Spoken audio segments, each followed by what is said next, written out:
All right, we're live. It's the Culver's Saturday Breakout. Welcome. Jim Dunaway is in Tuscaloosa, where he watched Alabama survive Arkansas. I'm in the bunker where I watched Auburn lose to South Carolina. Dunaway, how are things in Tuscaloosa? Things are good. I'm at a little place called Southern Ale House. Good place to come and have food here after a game. And as quick as I could get here after I did my CBS 42 duties to watch the second half of the Auburn game. So I'd missed the first half. And then disappointment. That's all I can say is, I think every step along the way, Brian Harsin had been exactly where we thought Brian Harsin would be in the first year until tonight. We didn't think Auburn would lose to South Carolina, and now they're at a place where we didn't think they would be. But you get the pass, I guess, because you don't have Bo Nix on the road. You don't have your starting quarterback. But, it's even with a backup quarterback in TJ Finley, if I'm an Auburn fan, I still think we should beat South Carolina where this South Carolina program is. So hats off to Shane Beamer that he's got that team bowl eligible. He was a terrific guy when he joined our show this week, and to have that team go into a bowl game with their quarterback issues and how bad that program was when he took over, that's a pretty remarkable job by him. Yeah, I mean, they get Clemson next week. That's a gimme now for them. Well, it's not a gimme. It's still an in-state rivalry, but they don't need it to go to a bowl. They didn't need to get in that situation. So I think Shane Beamer probably – he's not going to win Coach of the Year, but I really think he should get some consideration taking this team to a bowl. That said, it's a bad loss for Auburn here. Obviously, starting TJ Finley, not Bo Nix, so you knew it was going to be a little bit of a struggle. They could just never really get going consistently offensively. And I know some of that, Jim, is playing a backup quarterback. That's going to hamper that. But, man, I think Bigsby was good, and they went away from him a lot during that game. Yeah, why is that? I don't know. I don't know how to answer that. 22 carries, 164. Jimmy was averaging 7.5 yards a carry. I mean, I'm inclined to give it to him about 30 times at that point, right? Listen, we're not the show that knows X's and O's, so I hate questioning coaches about X's and O's things. But it's like it's like when Tank's running that well, why do you go away from the run? It's like when I'm watching Arkansas and Alabama, and you're heating up Bryce Young as much as you were heating him up, why, for big gaps of that game, are you rushing only 3 people? So some things you watch on Saturday, you don't understand what's going on coaching-wise. And that's one I don't understand is how you get away from what Tank Bigsby was doing tonight and not just keep feeding that to him. Because to me, the easiest thing, when you get out to that 14, I mean, it's 14-0, right? And I think everything is gonna cruise Auburn's way tonight, and those are the ones that hurt the most when you blow a 14-0 start, or when you blow a 28-3 lead like you did last week against Mississippi State. Those are the ones that sting the most to me.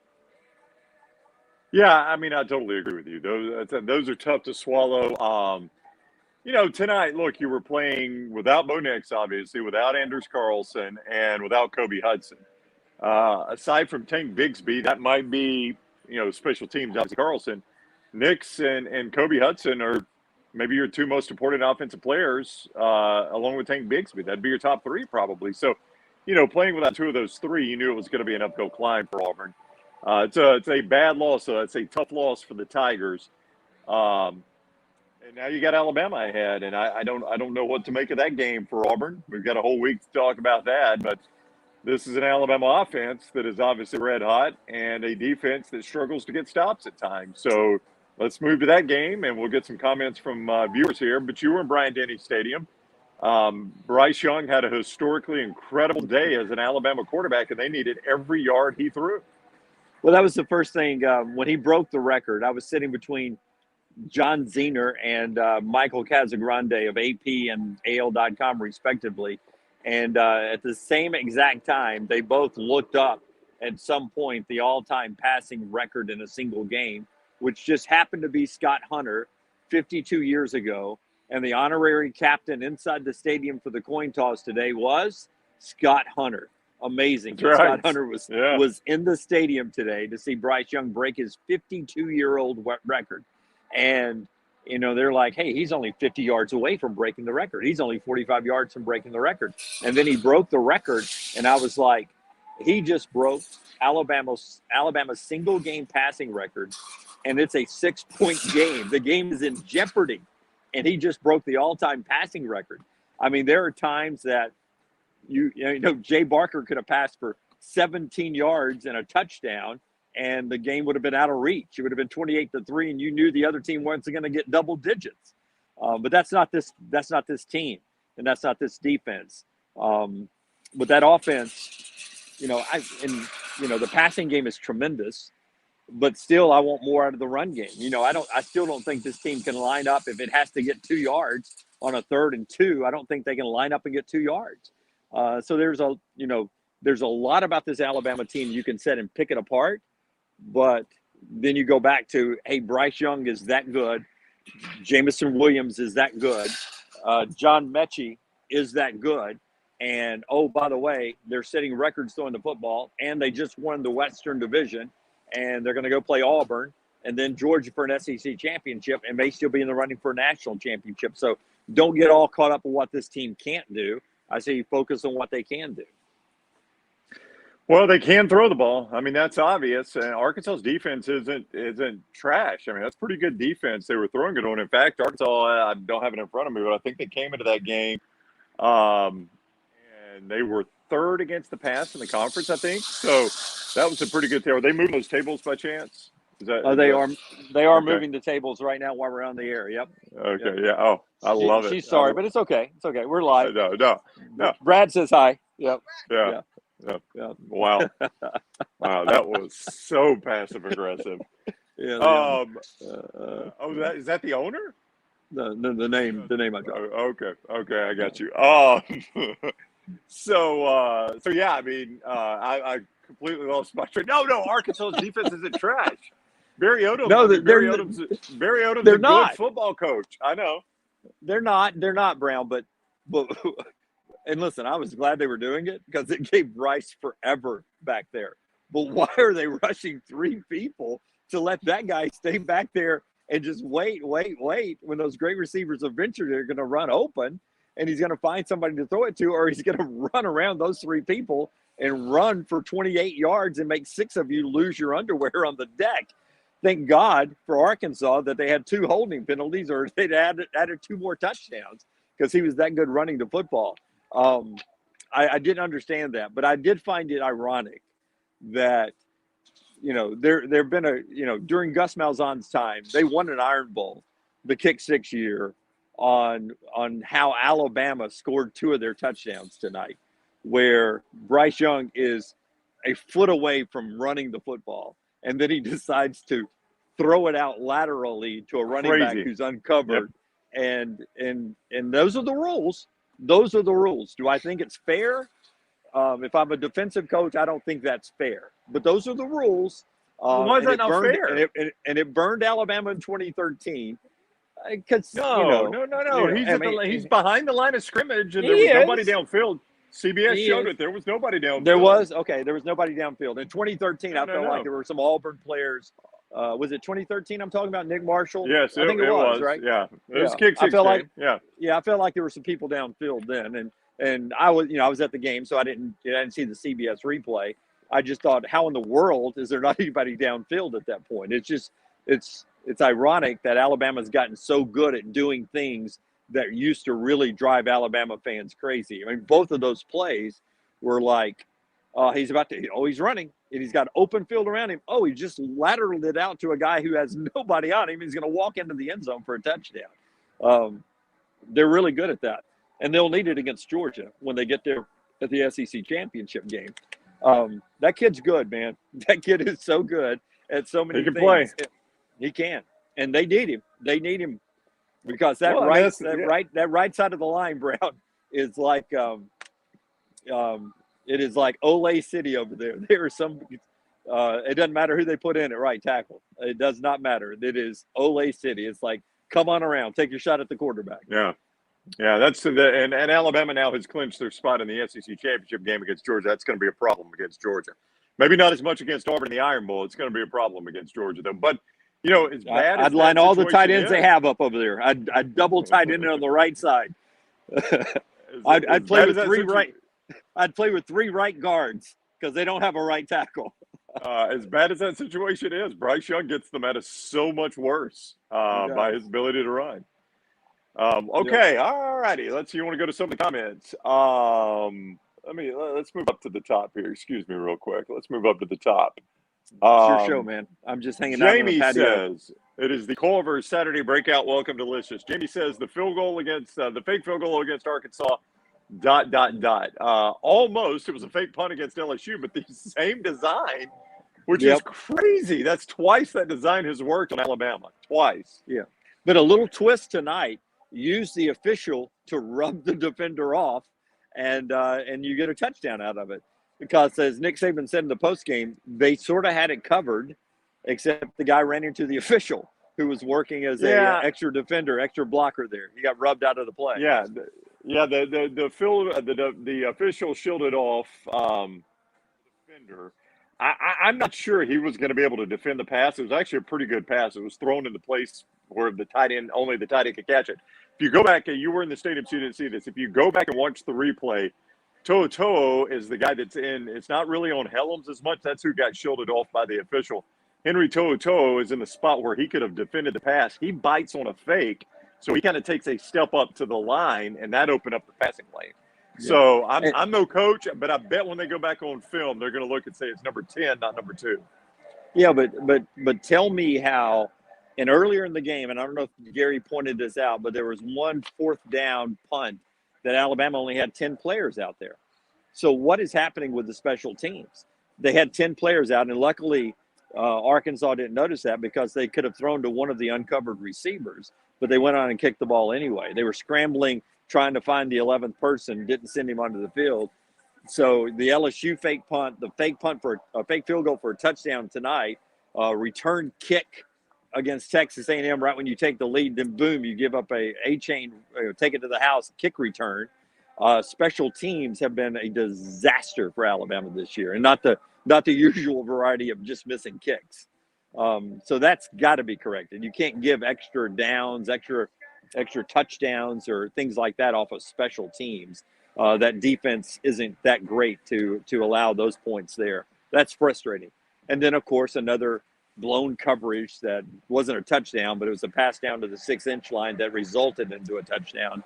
Those things are just it'll pull what hair you have left out of your head. Aaron on YouTube asked, any chance Mike Bobo is gone after the season? I don't think either. It's weird. I'm about to say this after Bryce Young just broke the school single-game passing record. I don't think either fan base is happy with their offensive coordinator right now.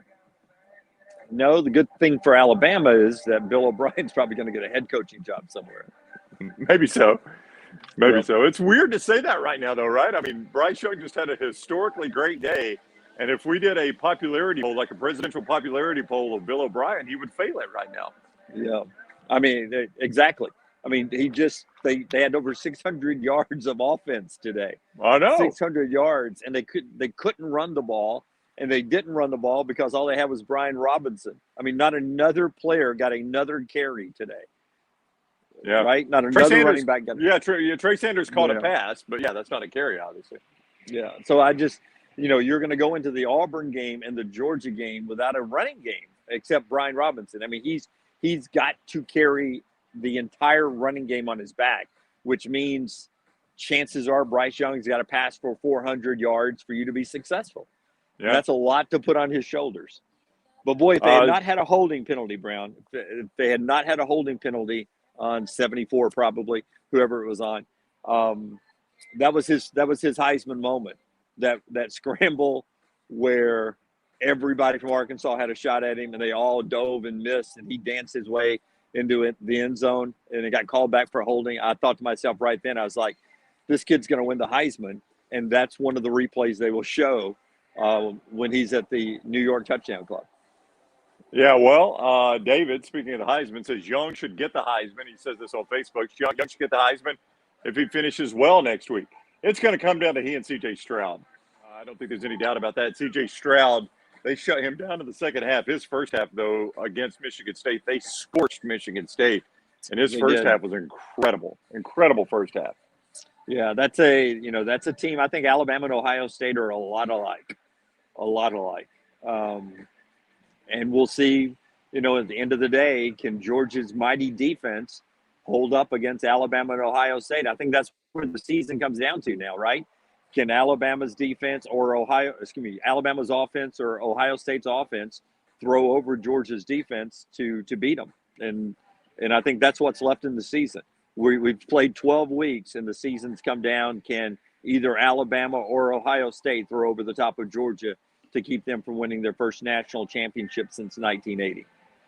Yeah, Stroud, 32 of 35, 432, 6 touchdowns today. That was his box, Jim. 32 of 35, 432, 6 touchdowns. Now, it should be noted, to be entirely fair, that is the worst pass defense in college football he was going against.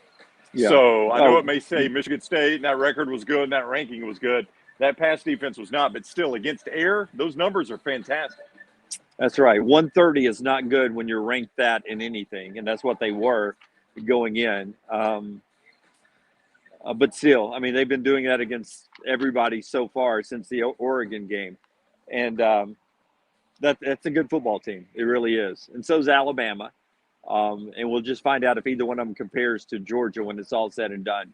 And I thought Cincinnati today, Brown.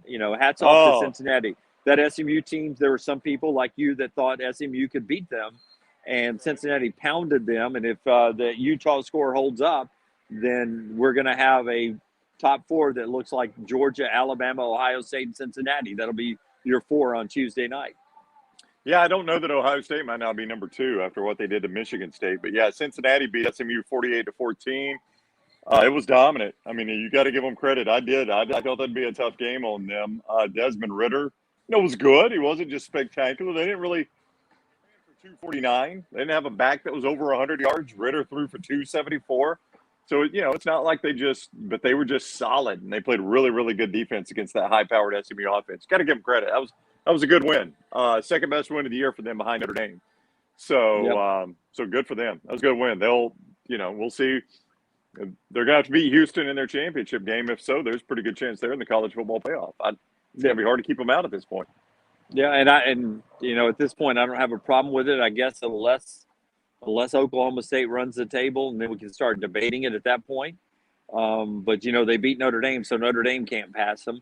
If Oregon loses, as it looks like they're going to, then I'm okay with Georgia, Alabama, Ohio State, Cincinnati. Doesn't matter how you put Alabama, Ohio State. They'll play each other in the semis. The winner will go play the winner of Georgia, Cincinnati. And, I guess at that point, Alabama would have beaten Georgia. So it would be Alabama and Cincinnati. Ooh. I don't want to be the team that plays the first non-Power 5 in the playoffs, because that team is going to be so juiced up, and that's just that's a bad situation. Yeah, I think Alabama's better than them. I think Alabama will be fine playing Cincinnati. Sunburst on YouTube. When was the last time Auburn lost 4 in a row? I'm going to guess that goes back to Chiswick's last year. Have they lost 4 in a row? I guess 3 in a row now. Yeah. I'd have, well, I think he's saying, the Iron Bowl coming up. When's the last time they've done that? Yeah. Well, Steve Sarkisian says, hold my beer. Oh, boy, they're bad. They are bad. Yeah, I guess that would go back to 2012, Chiswick's last year. Without looking, just off the top of my head, that'd be my guess. Mine too. Yeah, so that's the way. That's what I would say. It's going to be a very active coaching carousel. He says that on YouTube because there's a lot of people that are saying Dan Mullen is gone. That was a bad loss for them at Missouri. Missouri scores in overtime. For those that didn't see it, goes to overtime 16-16. Missouri scores, and they say, forget all the new rules. We'll just go for 2 in the win right now. We want to end it either way. They go for 2, they get it, walk it off. But all you want to know about Dan Mullen and why he'll be fired is because he has set the table enough to where Eli Drinkowitz could pull the hoodie over his head and pull out a lightsaber in his news conference and rub it back into Dan Mullen's face, who dressed up as Darth Vader last year when they beat Missouri. And then you've got Eli Drinkowitz pulling a hoodie over his head, and all the players have lightsabers when they go to the podium to do post-game interviews tonight, all because of the way your coach acted last year in that game. A little clap back at you, and I won't be surprised if by the time we do the show Monday, I guarantee you we'll have at least one coach fired by Monday. You want to take a stake on that? By the time we start at 9 o'clock on Monday, we'll have one more firing at least in FBS. It is the Saturday Breakout presented by Culver's. Welcome to Delicious. 119 coming soon, but right now you get it 150, 459 there at Stadium Trace. So Mullen would be there. Jeff Collins, I love Jeff, but boy, they got destroyed at Notre Dame. Could be Jeff. I don't know. There's a reason to fire him because they're only going to play one more game. They play Georgia, and I mean I don't know that there's a rush to have to fire him. Of course, Mullen, if they don't win against Florida State, they don't get bowl eligible. Could be our buddy Chip Lindsey, my buddy Chip Lindsey down at Troy. They got it handed to him at App State today. Troy's a program that's used to winning at a different level. Yeah. Wouldn't surprise me if they make a change at this point. Yeah, I hate to say that. I love Jeff. I love Chip, but I know. But they're not getting it done. I love Jeff too. He's not getting it done. I mean, they're about to go 3-7, and they got destroyed by Notre Dame today. And what do you think is going to happen with Georgia? I mean, if Notre Dame beats you 55-0, what do you think Georgia's going to do to you? Yeah, probably about the same because Kirby will not want anybody to get a targeting penalty before the championship game. Right. That's true. That's a good point. That's what you got to be careful. Chris says, Jim. Oh crap! Hit the wrong one. Jim, are you at the Holiday Inn pool? That's what he's at. It does kind of looks like a pool behind you over your right shoulder. Patio at the Southern Ale House. Just knocked yourself. I don't know what you've done. What have you done? Can you still hear me? Yeah, but now you're not. You got to flip. There you go. You're back. Okay. You're back. I was trying to show you. I'm at the Southern Ale House. The light. Okay. Gotcha. Yeah. Just trust me. I do trust you. I've got food on the table on the inside, but this was more important. Oh, okay. What'd you order? I had the filet, but I'm through with that. So just some of the sides, okay. some of the scalloped potatoes, the cheese. You'd like that? Yeah, I love that. Gump on YouTube. Josh Jobe and Daniel Wright should never see the field at Alabama again. Josh Jobe came off. They went to Kool-Aid McKinstry. Jobe has got he's had the turf toe. He got roasted a couple times in that game. I don't know if that was it, if the turf toe was acting up. I don't know, but they went to McKinstry late in the game, Jim. They brought in Kool-Aid McKinstry, no doubt. And that's a guy I think that probably deserves a little bit more playing time in some place, one or the other. But let's be honest, on the one deep ball, was it a touchdown? I can't remember if it was a touchdown or what. I think it was a touchdown. I mean, Treylon Burks is a NFL first-round draft pick. He's fantastic. John Lynch himself was in the building today as a general manager. He flew to Tuscaloosa to watch Treylon Burks and others play in person. But on that particular play, Treylon Burks, and when you're a star, you get away with this. He got away with a big push. Now, Alabama defenders get away with holding all the time. But on that particular play, he pushed Jobe off the ball, off the route, and made the catch and took it to the house. It looked like it in full speed. CBS showed a replay going to break where there was far less contact than it appeared. I will say that. Maybe there was enough draw flag. I don't know. I initially thought it was offensive interference as well and a push off. But going to break, CBS showed a different angle from the end zone, and there wasn't as much contact as it initially appeared. When you're both running in that direction, I don't have to push you off as long as I can push you. I can speed you up a little bit and push you out of the way, push you along to clear a path for me to catch the ball. But hey, superstars get those calls, and he's a superstar. I over the course of time, Alabama players have gotten those calls. Defenders have gotten those calls, and that happens. Some players are just elite players, and if it's a 50-50 call, they get the call. And so there was no flag there. And I'm okay with that because, Alabama defenders usually excel when the referees let you play. And they let them play on that play. And in fact, I don't think there was a pass interference call all day long on anybody. And usually that benefits Alabama the way they like to play. So I'm always okay letting the DBs be handsy. And when the DBs are handsy, you got to let the wide receivers be handsy back. And that's what happens. But I don't necessarily blame that long play on Job's toe, but I can understand why they pulled him out and let Kool-Aid get out there. Because Job, I think, was part of the miscommunication on the one play that was thrown deep down to the 6-inch line as well. I think he and I think Malachi, maybe, he and somebody were in, I don't know which one blew the coverage, but one of them blew the coverage on that. Let's go to more comments. Oh, here it is. Yeah, Sunburst says Chiswick had 5 losses in a row in 2012. So there you go. He did have 5 losses in a row in 2012.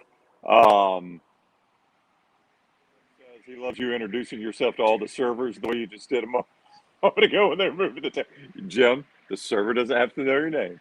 Yeah. No, I didn't. I said Brad. I know. Brad. I dropped Brad's name. The owner, right? He's the manager, yeah. Yeah.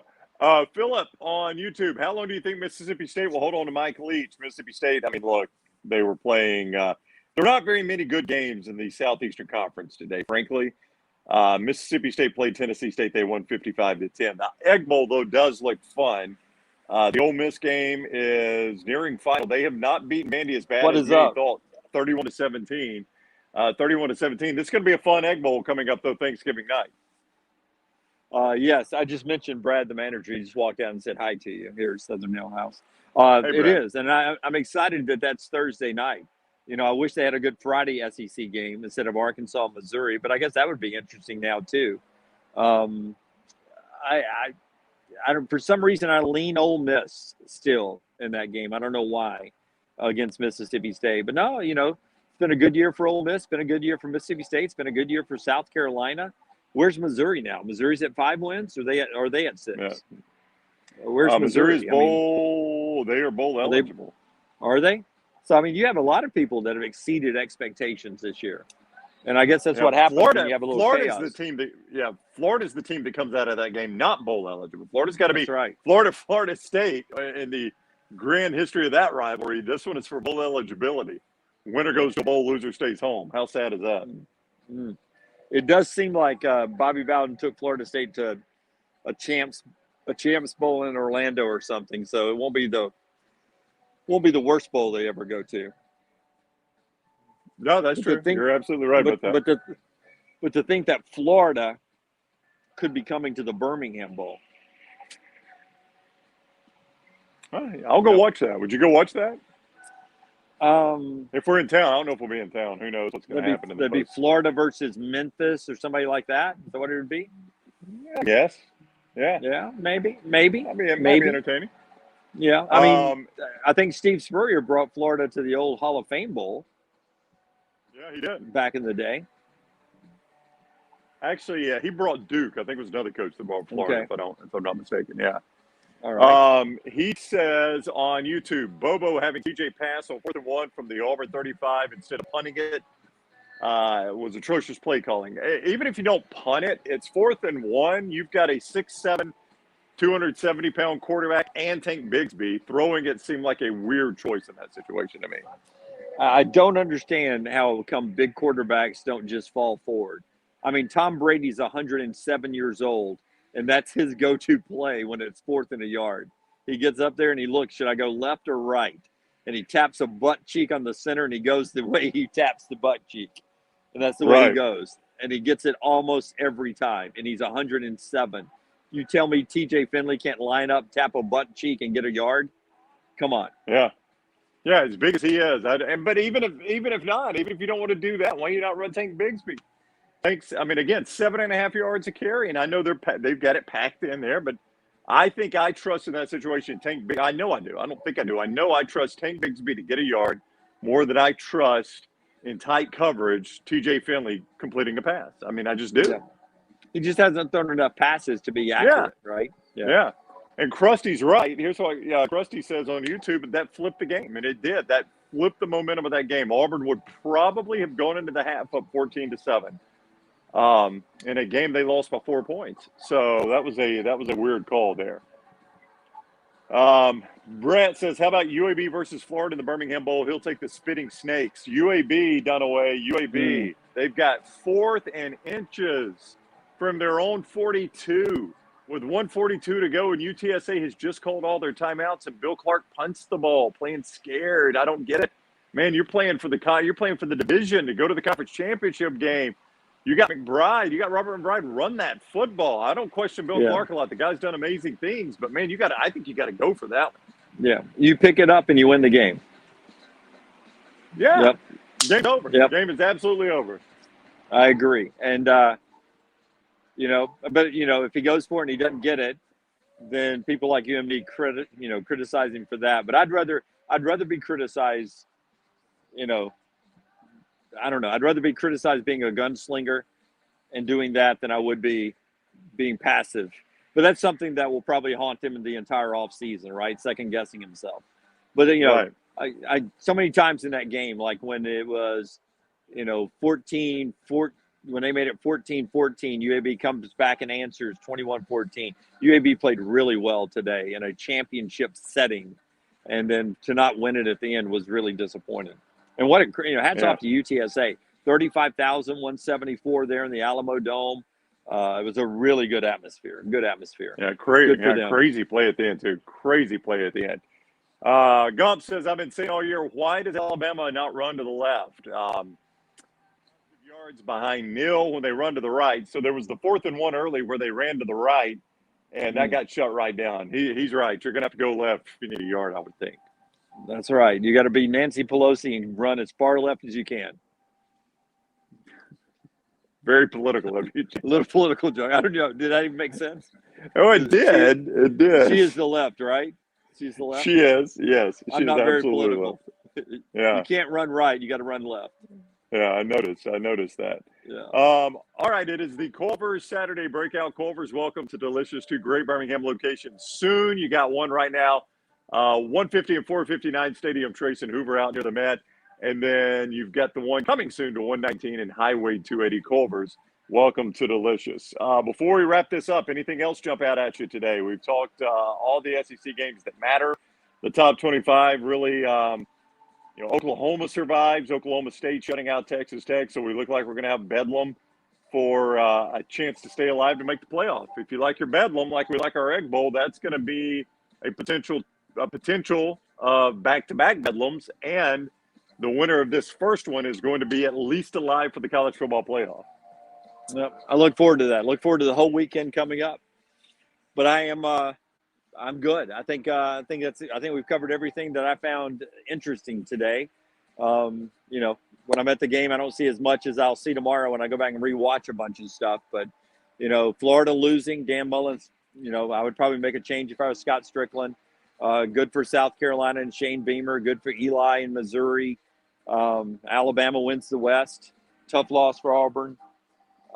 Tough loss for UAB. Ohio State looked dominant. Cincinnati looked dominant.